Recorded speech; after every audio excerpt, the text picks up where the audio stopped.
It would be a huge mistake to think of comics as being predictable, but at least when in respect to the superhero genre, it's a given that most readers will go into a given comic expecting good to triumph over evil. But the thought of having a hero lose isn't something I'd wager too many readers contemplate, despite plenty of comics having done just that over the last 30 to 40 years. I'm Ewan, this is Wild Culture Comics, and here are 10 comic books where evil won. Spoilers ahead, obviously. Number 10, Meme Tick. From Batman writer James Tynion IV and artists Eric Donovan and Adam Gazowski comes Meme Tick, a Boom Studios comic replete with all the apocalyptic horror you could ever wish for. The comic itself focuses on a number of characters, but in particular a queer college student called Ryan who's colorblind and has a hearing impairment. Ryan's disability is what makes him immune to a new meme taking the world by storm called the Good Time Sloth, which, when viewed, makes those who see it experience intense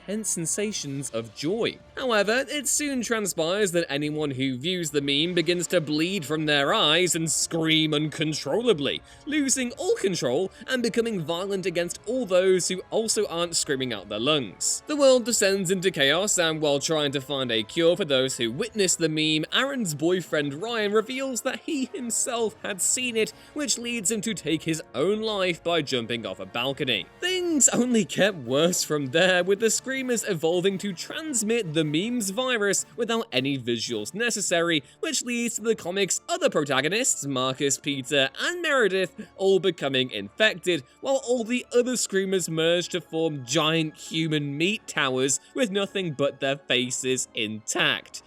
Yeah.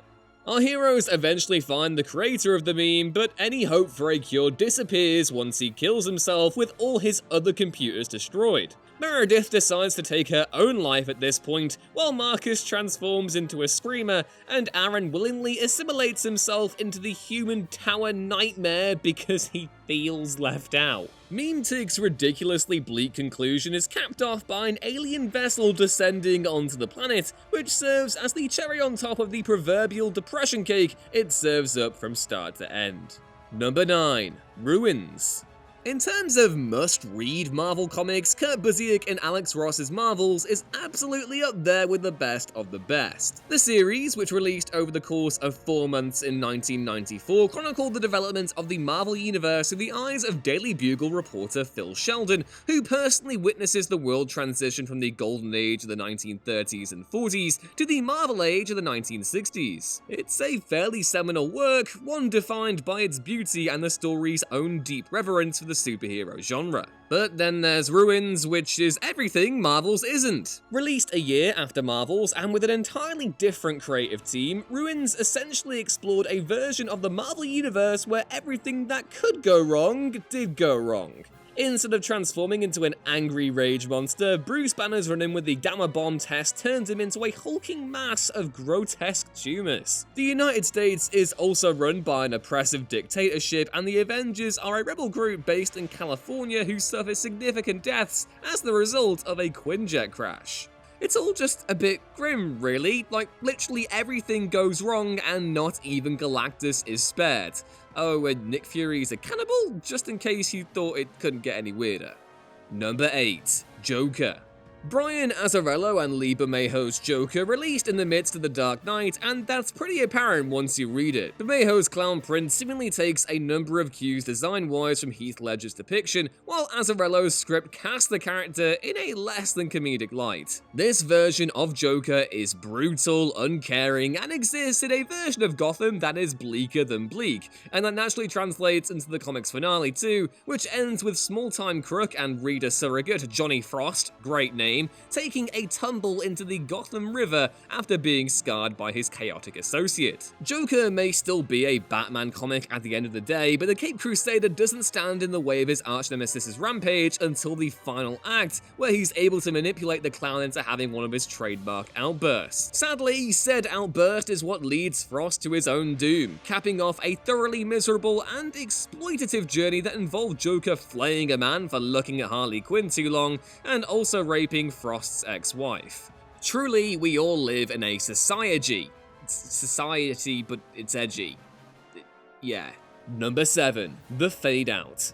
Ed Brubaker and Sean Phillips are absolutely terrific together. The duo have forged a compelling partnership over at Image Comics since the early 2010s, with a heavy focus on film noir, with Fatale and Pulp also highlights. Now, if there's anything consistent with the film noir genre, it's that most stories within it tend to end on a bit of a bummer. They're atmospheric, moody, morally complex, and almost always seductive, but the running theme tends to be that the protagonist rarely comes out on top by journey's end. Case in point, The Fade Out, one of Brubaker and Phillips' most superb collaborations yet, situated in Hollywood during the second Red Scare of the 1940s and early 50s. The Fade Out tells the story of Charlie and Gil, the former a successful screenwriter left with writer's block after returning from the Second World War, and the latter an equally skilled victim of the Hollywood blacklist who ghostwrites all of Charlie's work. The series dives deep into the seedy underbelly of the Hollywood studios during the era, with Charlie unearthing a horrifying cover-up after he wakes up next to a dead star after a particularly heavy party.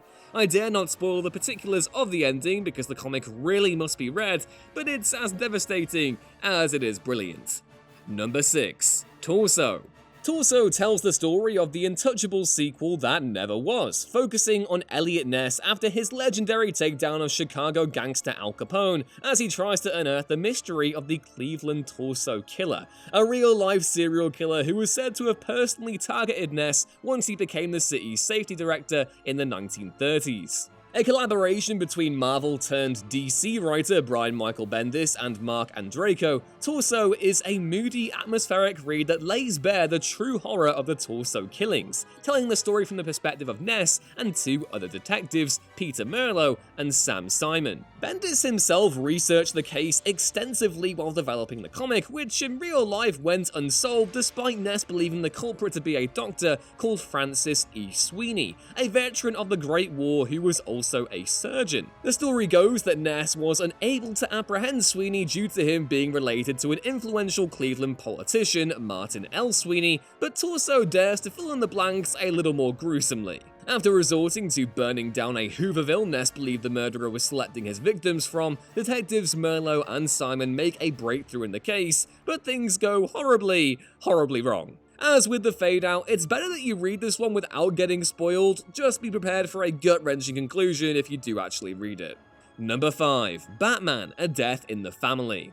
Batman, A Death in the Family is one of the most iconic comics in the Caped Crusaders history, but not because it was good. The tale is weirdly plotted and features a frankly embarrassing plot as the Joker becomes an ambassador for Iran at the United Nations, and you thought Riggs and Murtaugh had it bad in Lethal Weapon too, yeah, and derives significance mostly because it marks the sole occasion where readers voted to kill off a comic book character. Death in the Family is steeped in controversy both on and off the page, but it also cannot be denied that it marks an occasion where evil truly came out on top. Readers voted by a narrow margin to kill Jason Todd, the second Robin, although allegations of vote tampering abound, and it represents to this day Batman's greatest ever failure. Sure, Jason himself may have returned, but there's no getting away from the fact that the Clown Prince brutally beat and then exploded a child to death in a comic book, and that it was what the readers wanted.